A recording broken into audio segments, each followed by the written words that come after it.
Excuse me, ma'am. Yes. I believe that you have a booking with Uncle Mott's Kitchen. Doesn't sound like me. Oh.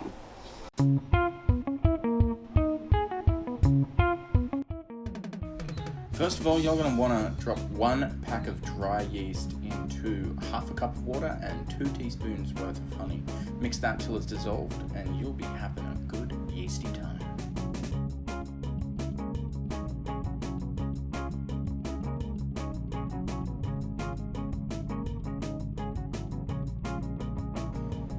You're going to want to add about 6 cups worth of plain flour here, 1 tablespoon worth of salt, and then you're going to mix that to distribute it nice and evenly.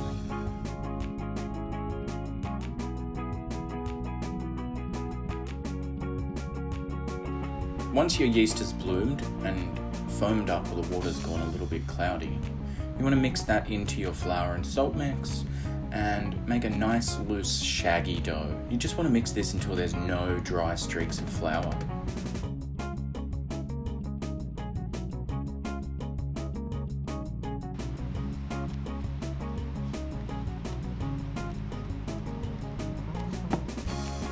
Add 1/4 cup of olive oil and then dump your dough in there. Give that a quick flip to coat it so that it's nice and loose.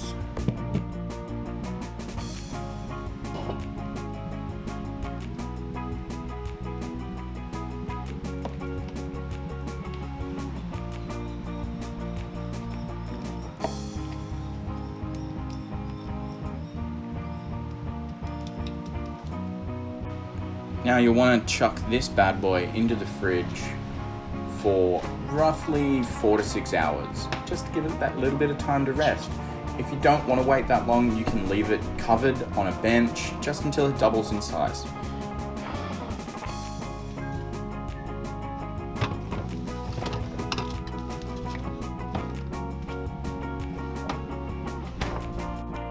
Four hours has elapsed. So now you're going to grab 2 forks and in each 4 corners of the dough, yes, I know it's in a bowl and it doesn't have corners, but you're going to want to flip that just to deflate it. It'll be really, really fun.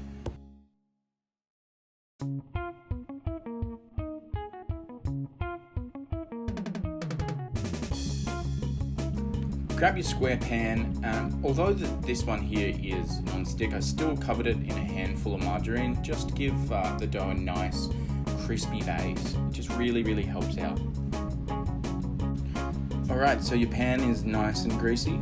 Add another teaspoon of olive oil into the center and then dump your dough in there. Move it around, pat it down, make sure it's nice and comfortable.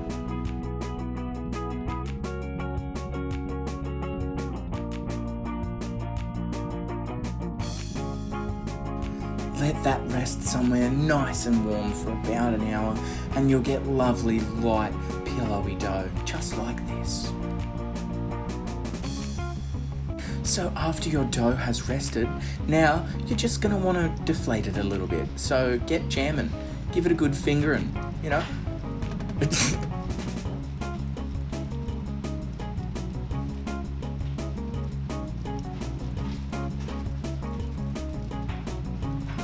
Once you're done fingering the dough, then you can sprinkle some herbs and some flaky sea salt along the top. Flaky salt. Whack her into a preheated oven to 220 degrees Celsius and leave it there for about 25 to 30 minutes. 1/2 of 1 hour later, you've got yourself golden crispy brown focaccia. And how easy was that? Beautiful, delicious, and oh so nutritious.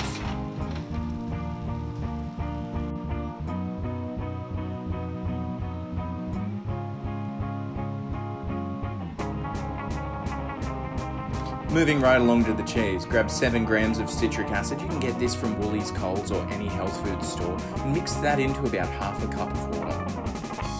Next, you're going to want to grab 1/2 teaspoon of rennet. These are available at brew making stores or you can order it online. So, now we come to milk. No, I'm sorry, you can't use milk replacements for this, so no almond milk. But what you can use is some delicious full cream milk. Point of order, I am lactose intolerant, so this is hell. Absolute hell. Get that milk spinning, and from there, slowly distribute your nice sour water. Make sure that this milk is really moving for this. You want to get it properly dispersed into it.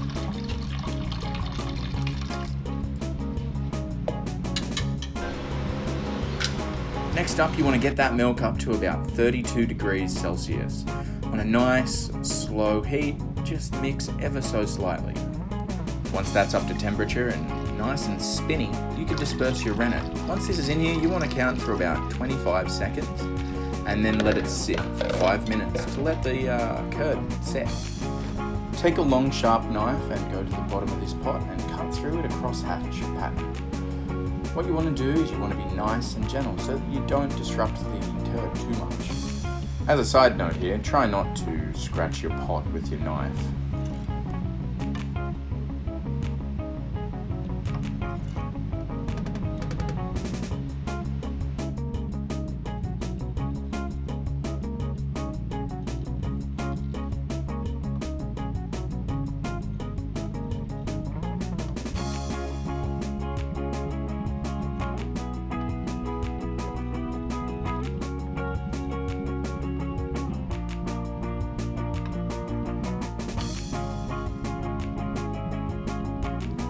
Now you want to gently heat your curds and whey up to around 42 degrees Celsius and just ever so slightly mix that.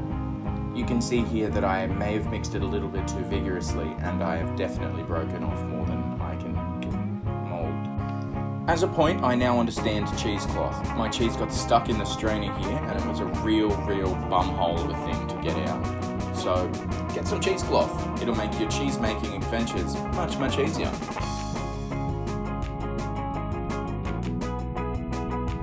Grab a slotted spoon and whack your now broken up curd into a strainer. You just want to get a little bit of the whey out.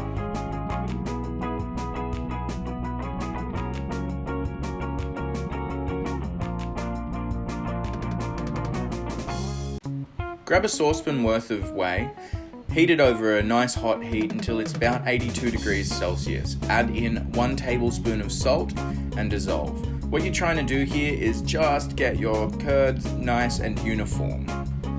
If it ever cools down, just whack it in the microwave for 30 seconds. I know that it sounds like sacrilege, but just do it. One thing you've always got to remember while you cook is to be constantly tasting. You add a new ingredient, taste it. You get to a new stage, taste it. Just taste. If I say the word taste again, how much is it going to make you uncomfortable? As a side note, feel free to wear gloves. This shit's real hot, hey? Now, all you want to do is fold and mash and bend and fold until you've got a nice, smooth product. If you're having troubles, then grab one side of the dough, lift it up out of the whey so it stretches out, and then wrap that back around itself. It's just the easiest way.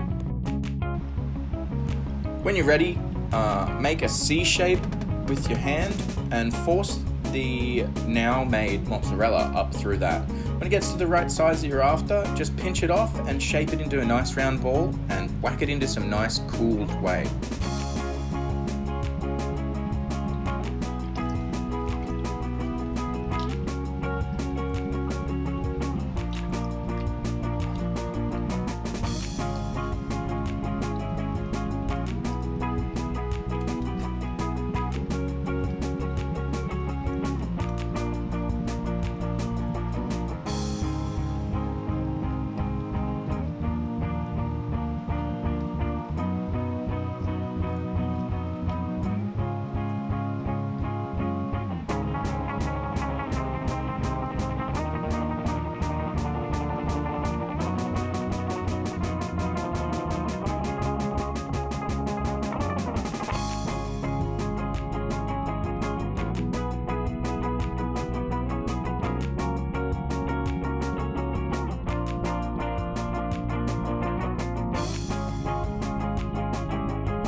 It's a little known fact that all Dukes really love fresh bread.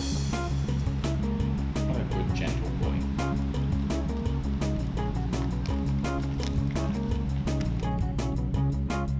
and assemble your sandwich. These ones, fantastic. Could have done with a little bit of ham or maybe like some jamon iberico, but fantastic. Good stuff. 10 out of 10.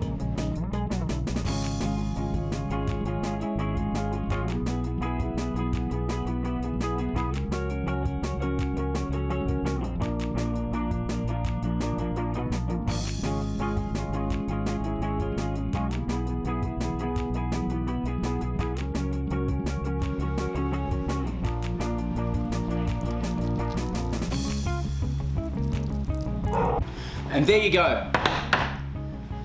Handmade cheese and handmade focaccia. Who knew that in just one simple... Really? Alright, let's dig in. This looks so good. Ooh, it's a thick boy sandwich.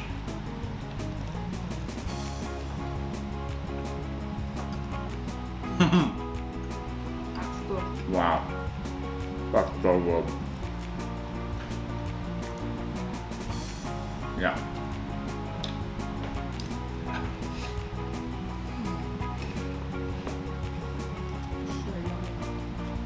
Wow. I've outdone myself. Cheese is so good. It just tastes like cheese. Yeah. This might be my favorite thing that I've ever cooked.